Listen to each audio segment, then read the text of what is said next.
Mind if your question's always the same?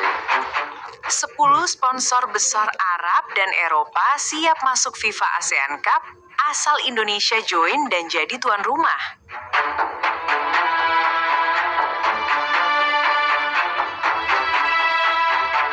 Isu panas kembali berhembus di balik gelaran FIFA ASEAN Cup yang kini terus jadi sorotan dunia. Setelah sejumlah negara di Asia Tenggara sepakat ikut proyek turnamen mega ini, kabar terbaru datang dari markas besar sponsor global. Dan kali ini, nilainya gak main-main. 10 sponsor besar, baik dari kawasan Arab maupun Eropa, dilaporkan siap turun langsung jadi pendukung utama turnamen ini. Mulai dari perusahaan minyak raksasa Timur Tengah, produsen otomotif Jerman, hingga apparel global yang sebelumnya jadi sponsor tetap Piala Dunia. Tapi, ada satu syarat besar yang bikin semua mata langsung tertuju ke satu negara. Indonesia disebut-sebut jadi kunci utama kesepakatan itu. Yap, para sponsor itu disebut baru akan tekan kontrak penuh jika Indonesia ikut dan bahkan jadi tuan rumah utama. Alasannya? Karena pasar sepak bola terbesar di Asia Tenggara bukan di Thailand, bukan di Vietnam, tapi di Indonesia.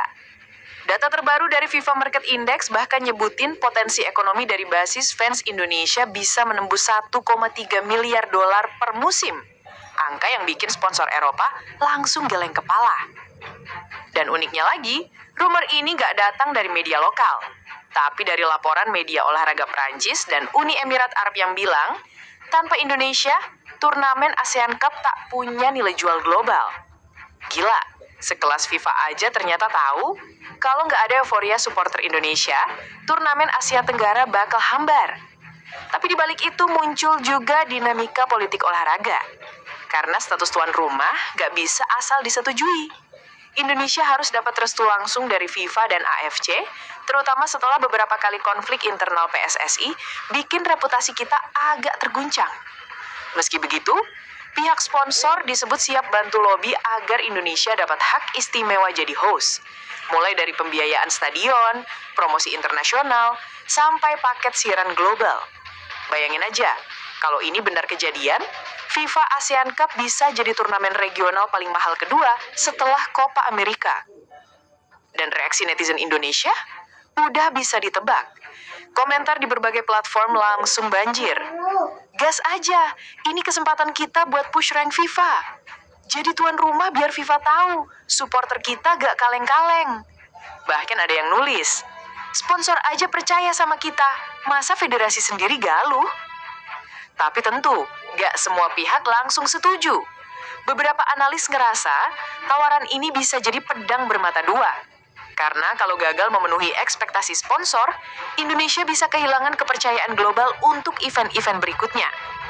Tapi kalau berhasil, Indonesia bakal resmi naik kasta, bukan cuma di lapangan, tapi juga di meja negosiasi dunia sepak bola. Bayangin, Jakarta, Surabaya, dan Bali disulap jadi venue megah bertaraf dunia.